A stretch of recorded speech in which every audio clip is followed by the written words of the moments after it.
All right.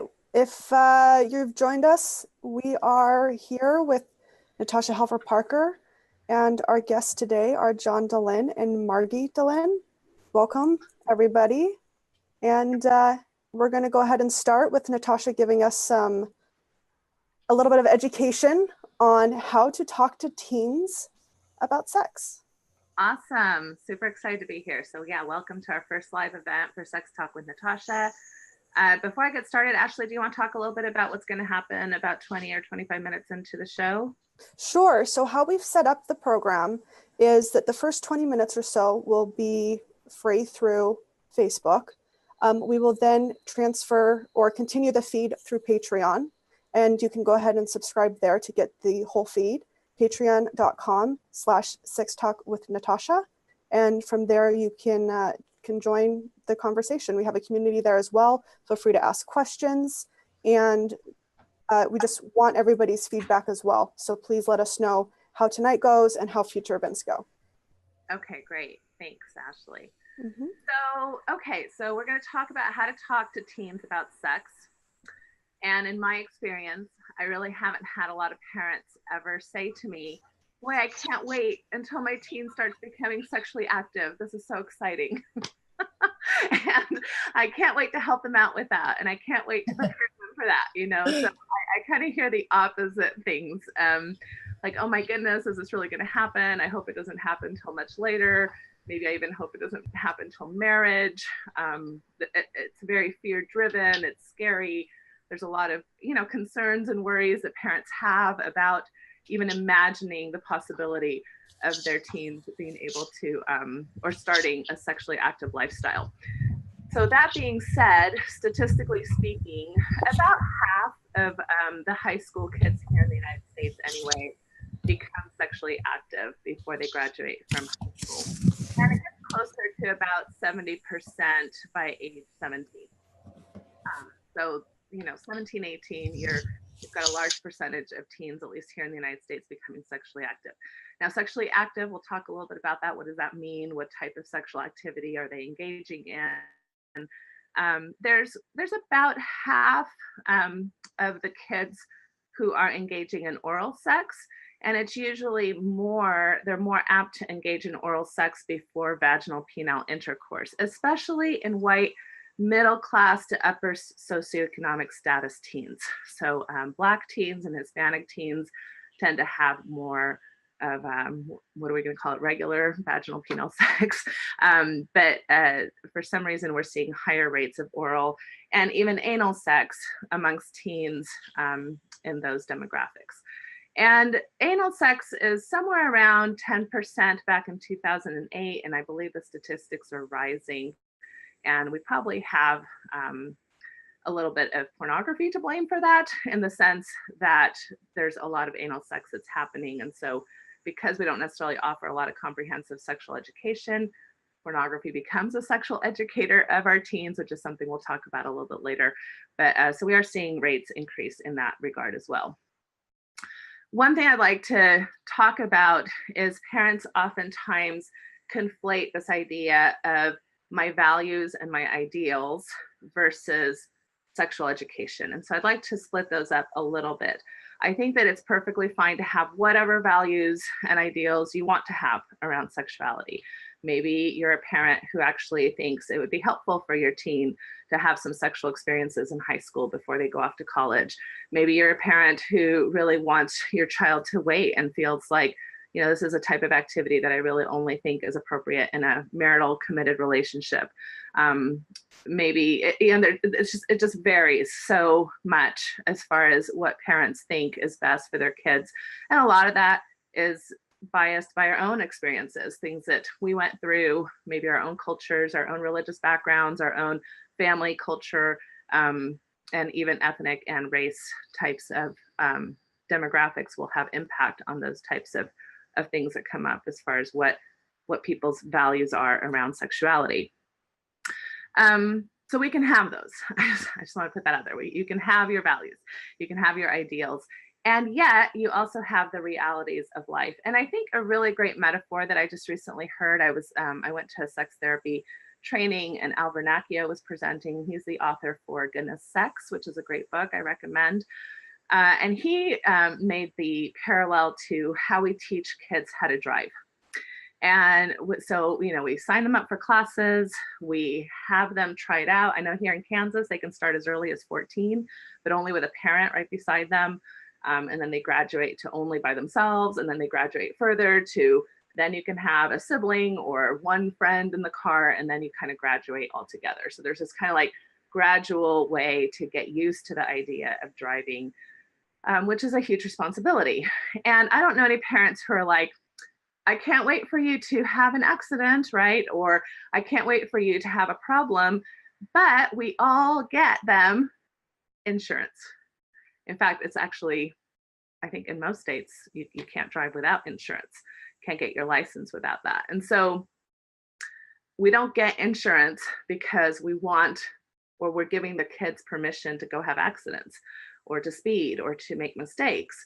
But we do have insurance as a backup because we understand that things happen.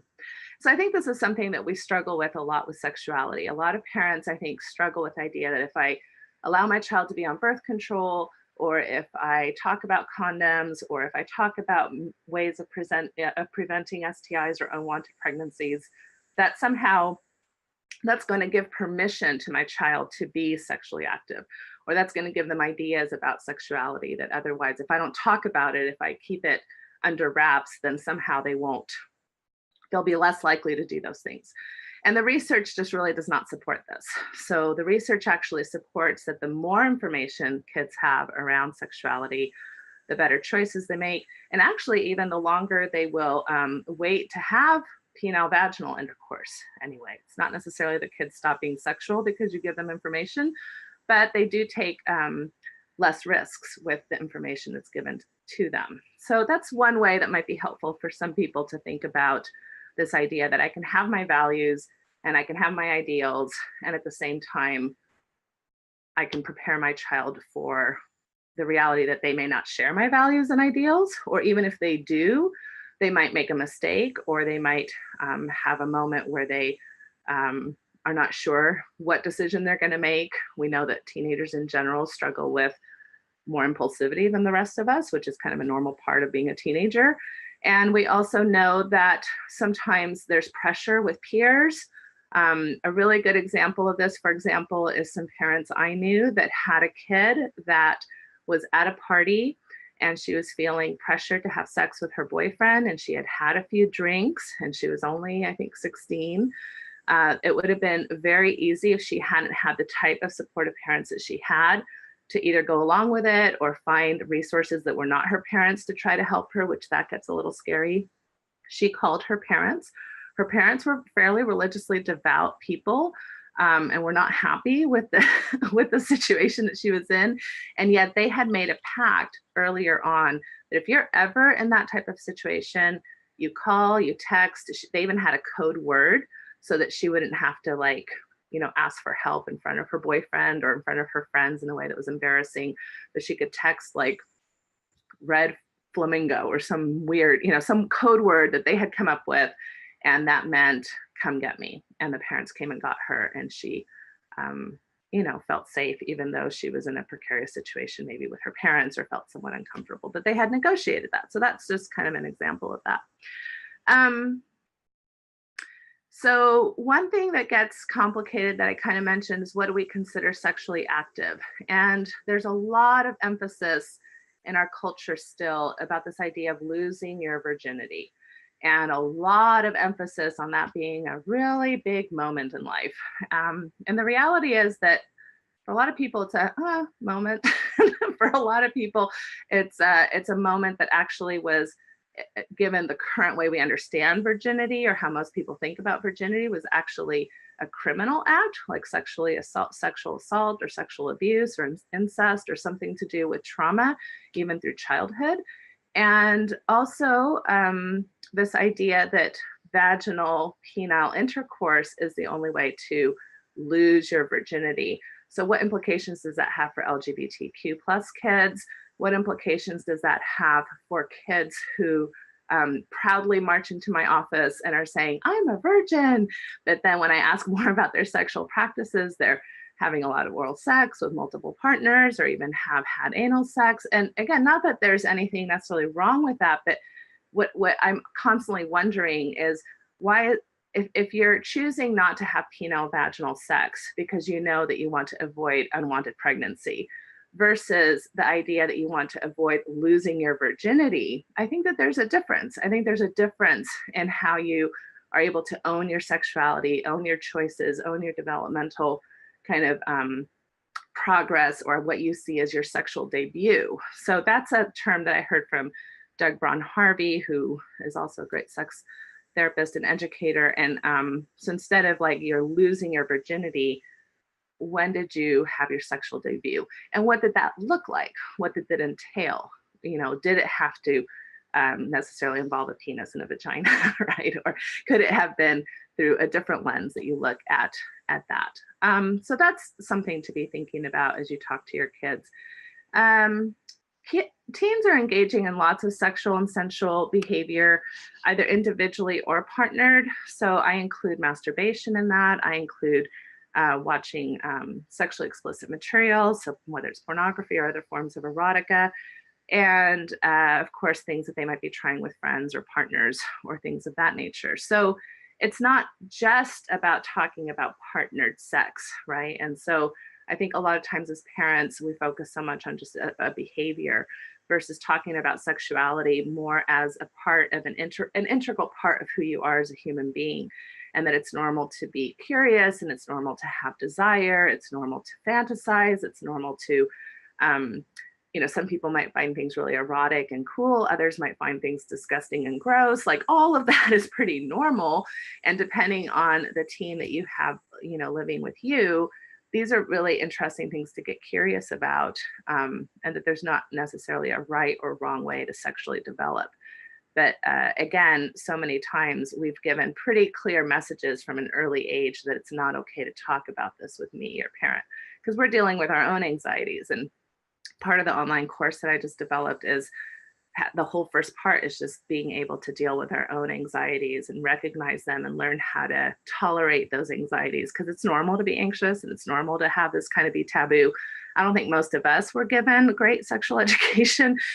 So we don't come at this with skills or the toolkits necessary to even know how to address this with our kids. I think in general, we're doing better as parents than maybe, you know, 50 years ago, but still there's just so much misinformation. Even in the sexual education that we do offer in the public school systems, it's generally outdated, not necessarily medically accurate. So it's really unfortunate. The other thing I want to talk about that has to do with the sexual education that our kids are receiving, because it's not comprehensive. And what I mean by comprehensive is that you move forward from just reproductive.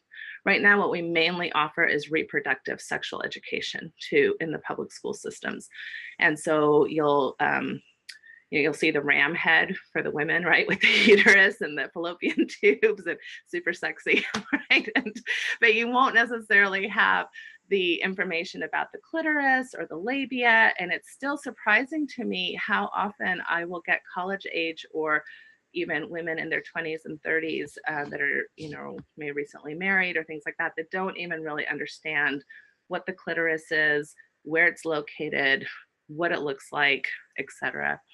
And so there's a lot of erogenous zones that we're not really addressing for women. One of the implications of this that Peggy Orenstein talks about in her book called Girls and Sex is that we keep sexual pleasure very male-centric, because since we're not teaching about the erogenous zones of women, the men are a little bit luckier because it's kind of like one part, and it's reproductive and erogenous. So they know about their penis and they know that these parts of their penis feel good. And we do see a lot of, you know, forward-driven, feminist, career educated, driven women, college aged, who in every other area of their life are quite able to stand up for themselves and smart and just kind of go-getters. And yet we still see a lot of the kind of classic stereotypes in their sexual behavior, where it's not reciprocal, where women are much more willing to give oral sex than to receive it, or even if they'd like to receive it, the men are not necessarily offering it in that age group. And kind of like when the man's pleasure is done, then that's kind of the event, right? And so we, there's a quote in there that she says, you know, she's talking to one of the young women and saying, so if you were to go and, you know, have this young man always ask you to get up and get him a glass of water, but he's never really willing to do that for you, would that be okay? And, you know, and she could see the gears in the young woman's kind of mind going, you know, I guess that wouldn't be okay. So, but why is it okay, you know, that I'm offering oral sex on a regular basis, but I'm not necessarily becoming orgasmic during our partnered play, and that just seems to be okay for so many college age women anyway. So that's concerning. So let's see. The other thing I wanted to talk about briefly, I don't have any way to see what time it is. What time is it, Ashley? We're about at 8:17, so we've got a few more minutes until we go to our guests. Okay, all right. So is this idea of pornography becoming a go-to for sexual education? Pornography is adult entertainment. That's what it is. And you can have whatever ideas you want to have about pornography, whether it's the worst evil in the world or whether it's super fun to look at or whatever, but it is adult entertainment. I see it as a good metaphor is you go to watch Fast and Furious and you don't really think this is where I'm going to go learn how to drive a car. And you don't really walk out of that movie theater thinking, oh, I'm going to go try that now with my car. You know, most people who I see walk out of a Fast and Furious movie are still stopping at the stoplights, are still driving, you know, the speed limit, and are still kind of following the basic norms that we have for driving in our society. But when we don't offer other forms of education, this can become kind of like expectation driven. Oh, this is what sex must look like. This is what bodies must look like. This is what people must like to do. This is how I must want to perform. Or this is, so you get a lot of unrealistic expectations for teens and young adults around how they use pornography in their lives. And that can be kind of problematic for their sexual debuts and things that they're trying, especially with the anal sex category. Again, there's nothing wrong with anal sex. Plenty of people enjoy it, but it is something that I think requires some know-how and a lot of good lube. And, you know, you can have some kind of unfortunate, really painful events if you're not prepared for something as, you know, intricate as anal sex. And I don't know how many, you know, 16-year-olds are super savvy to be able to manage something like that. And the last thing I think I'll mention before we go to questions is, or to the guest, is body image. I think we have a lot of messages all over the place that let people know that they're just really not enough. They're not sexy enough, they're not desirable enough. And our kids pick up on that from a very early age. We're seeing an increase actually in eating disorders for boys. We're also seeing younger and younger ages of girls who are dieting, and also eating disorders have been on an increase for a while. So those are concerns that I have, that again, if we're not talking about normal bodies, how we feel as parents about our own bodies and how we communicate to our children about our own bodies, because we also are dealing with those messages. So if you've got parents who are very body centric or concerned about their body weight or are disparaging towards themselves about their bodies, that's a message that you're giving your kids. So how do we become more not only sex positive, but body positive is a hope of mine. So I'll stop there and I'll start welcoming Margie and John to speak up. Hello. Hi, Natasha. Congratulations on this new project. Thanks. I'm so glad you're my first guest. These are some dear friends of mine, so I finagled them to be my first guests. We're excited to be here. We're big fans and we're very honored. Oh, thanks. Thank you. So Ladies so why first. don't you tell us a little bit about your situation, your parents of teens. I think you have a college age kiddo, you've got, or two, and you've got teenagers living at home. So why don't you bring your stuff to... Okay. Well, a little bit of background. So we have 3 daughters and a son, Ages are, 22, 20, 16, and 13. Okay. So the 13-year-old is a boy. Okay. Okay. And so I have a question. Yeah. One thing that I was thinking about in thinking about this podcast was just the idea where sexuality, it feels like, is an ongoing conversation, right? It's not just kind of having a conversation when you're 8 and then another conversation when you're 16, but it's really trying to have a connection around healthy sexuality as they grow up. In thinking about that, I was thinking how often the conversations, I think, culturally, and sometimes if you come from a religious tradition, right? A lot of those teen sexuality conversations center naturally around risk, danger, fear. And in trying to kind of move that to more of a place of maybe responsibility and also joy, pleasure, and experience, one thing I wanted to ask was, what would you kind of define as the key components that when we're talking to our kids, especially as teenagers, the key components to healthy sexuality? I was thinking things like consent might be in there, or pleasure or trust, but I was curious what you would say, Natasha, to that. Things that we would want to bring up regularly to kind of as touch points for them to consider in their experiences in growing up and having healthy sexuality.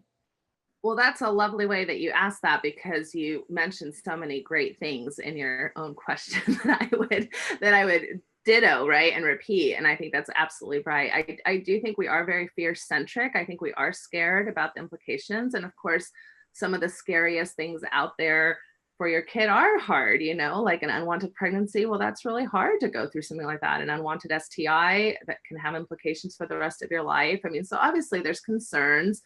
There's also a lot of concerns about emotional risk, although I tend to think that can be a lot of a self-fulfilling prophecy. If you tell teens, boy, if you have sex with somebody, you're going to be giving them the best parts of yourself, and then you'll be wounded. Boy, that really sets you up for a lot of self-fulfilling prophecy. Whereas if you teach your kids, like, you can have really meaningful sexual relationships and sexual experiences, but there are people who also have casual ones, and not every sexual experience has to mean a lot more than what you want it to mean, can set them up for, again, preparation and have a different outlook on that same experience that they would have had.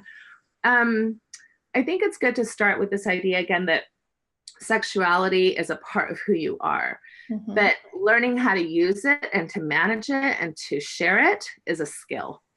And that is what you get the rest of your life to figure out. And so from that framework, you can have both the idea that even if you do have regrets or, missteps or things that you wish you would have done different, that those can now be through the lens of, oh, I learned something about myself. Oh, I learned something about this situation that I might want to do differently next time, instead of this really heavy, I've kind of ruined my life moment that you can't almost recover from. And that it takes a lot of, like you're saying, responsibility, but also joy, because these are how do you say it? It's like two sides of a coin. On the one hand, responsibility doesn't necessarily, when I think of responsibility, I'm not thinking, woohoo, I get to have responsibility. It's kind of like, oh, that feels heavy, like, ooh, I need to be careful. When you think about joy and pleasure and desire, those are the words that are more like the woohoo moments. And so you're trying to say, well, there's two sides to this coin, and that's hard because they'll bring out different aspects of you and your personality. And there are times when maybe you just want to relax and you don't want to think about being responsible. Well, then maybe masturbation is a great idea to do in those moments. And then there's other times when you're more willing to step into a risk and be responsible about it and pre-plan birth control and kind of, think about how you want your sexual debut to go. And there can be excitement around that too. So helping kids understand that may not come naturally, but that's what it means to develop a skill. Mm-hmm. And that's why it takes practice. And you can have a really good sexual experience with somebody one time and that not necessarily happen again the next time, and vice versa. And consent is so important, right? I mean, we're talking about that all over the country with the Me Too movement and all the studies that we see in college age issues that are happening around our country anyway with consent. So those are really important things. So does that help your my answering, or am I just dancing around? No, things that you said? super helpful. Thank you. Okay. I'm going to jump in here really quickly. We're going to go ahead and stop the Facebook feed. For Okay. anybody that wants to continue watching, go to patreon.com/Sex Talk with Natasha. Go ahead and subscribe. We've actually gotten a couple already, so thank you so much. We'll continue the feed there, and feel free to jump in with questions or comments yourself. There's a comment section. So for those on Facebook, thank you for joining. We'll see you on Patreon. Hi, guys.